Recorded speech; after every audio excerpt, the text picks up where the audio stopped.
Assalamualaikum warahmatullahi wabarakatuh. Hello everyone, let me introduce myself. My name is Eka Susanti with NPM 224111064 for Management Case 22B. Here I will explain about centralized measure of group data. When discussing quantitative data groups, it will be very helpful if we are able to describe the size of data group by explaining their characteristic numerically. One way is to understand the size of the data concentration. The centrality measure is any measure that shows the center of a group of data that has been sorted from the smallest value the largest value or vice versa. There are several measures of centrality, but the three most frequently used are mean, median, and mode. All three have characteristics and differences that can be explained mathematically. 1. Mean. The mean is the middle value in a group of data obtained from the sum of all the data in a group divided by the number of data.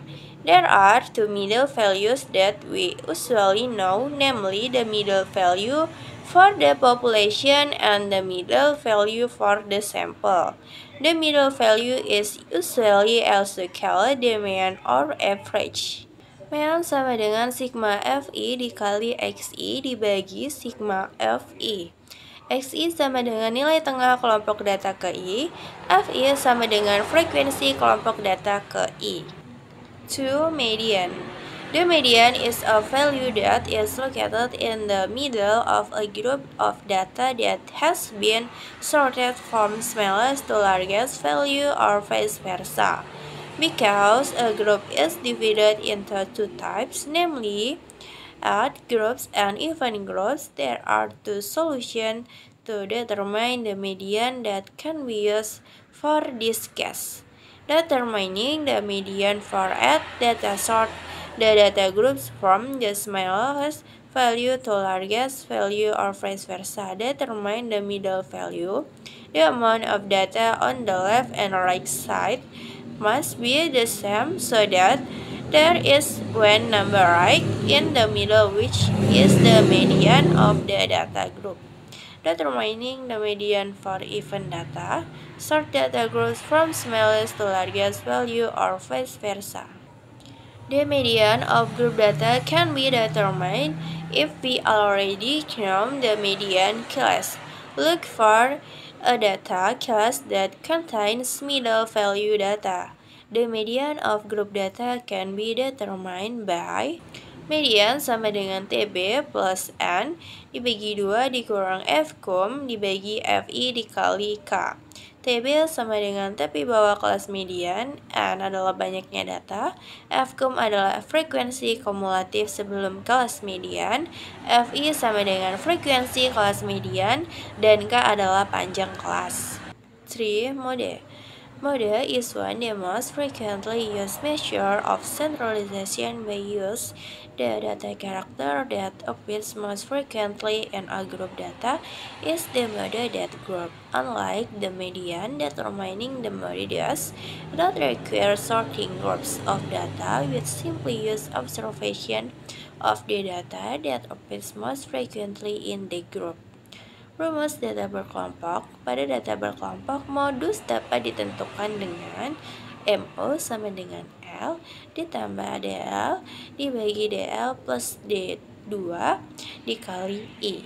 Keterangannya yaitu MO sama dengan modus data kelompok, L sama dengan tepi bawah kelas modus, DL itu adalah frekuensi kelas modus dikurangi frekuensi kelas sebelumnya, dan D2 itu adalah frekuensi modus dikurangi frekuensi kelas sesudahnya, dan I adalah panjang kelas. Ya, di sini ada contoh soal untuk median, dan modus, yaitu perhatikan data berikut untuk mengerjakan soal nomor 1 dan 3.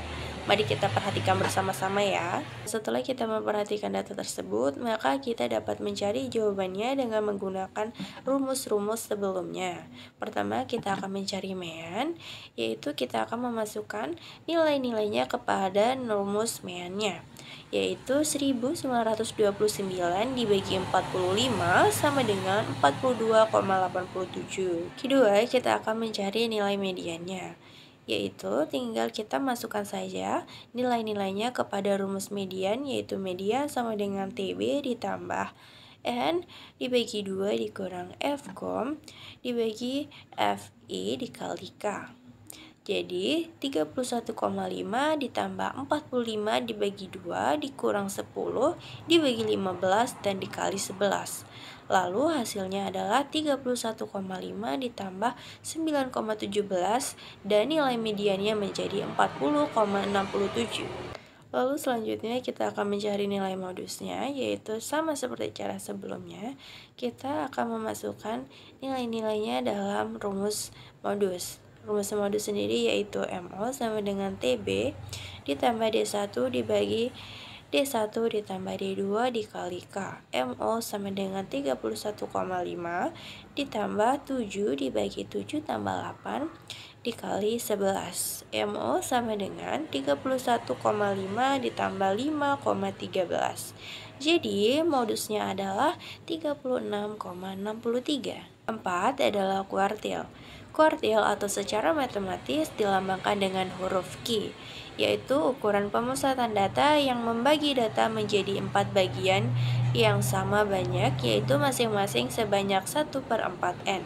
Kuartil sendiri terbagi menjadi 3 macam, yaitu kuartil 1 atau Q1, kuartil 2 atau Q2, dan kuartil 3 atau Q3.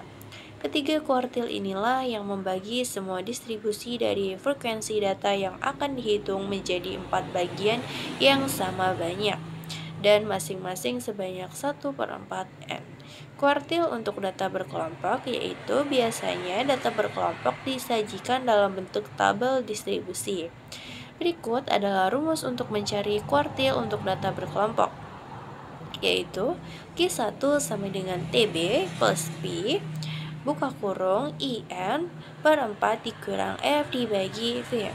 Keterangannya Q1 sama dengan kuartil ke-1 1, 2, 3 TB tepi bawah kelas kuartil, P adalah panjang kelas kuartil, dan N adalah banyaknya data. 5. Ada desil. Desil merupakan ukuran pemusatan data yang membagi data menjadi 10 bagian yang sama banyak dengan masing-masing 1/10N. Secara matematis, desil sering dilambangkan dengan huruf D. Desil sendiri terbagi menjadi 9 macam, yaitu D1, D2, D3, D4, D5, D6, D7, D8, dan D9.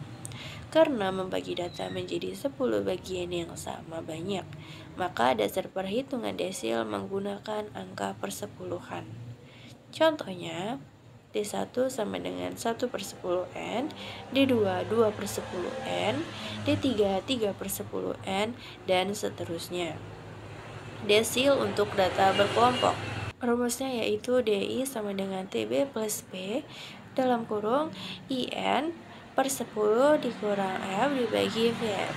Keterangan D1 sama dengan desil ke I, TB sama dengan tepi bawah kelas kuartil, P sama dengan panjang kelas, N banyaknya data, F frekuensi kumulatif sebelum kelas kuartil, dan F kecil sama dengan frekuensi kelas kuartil.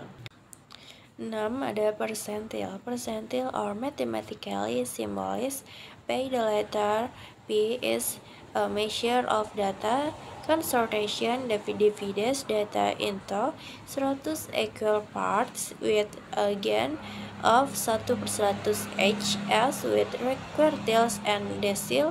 Percentile themselves are divided into several types, namely P1, P2, P3, and so on up to P99. Letak PI sama dengan I dalam kurung N plus 1 dibagi 100. Okay, that's all the explanation from me. Thank you and wassalamualaikum warahmatullahi wabarakatuh.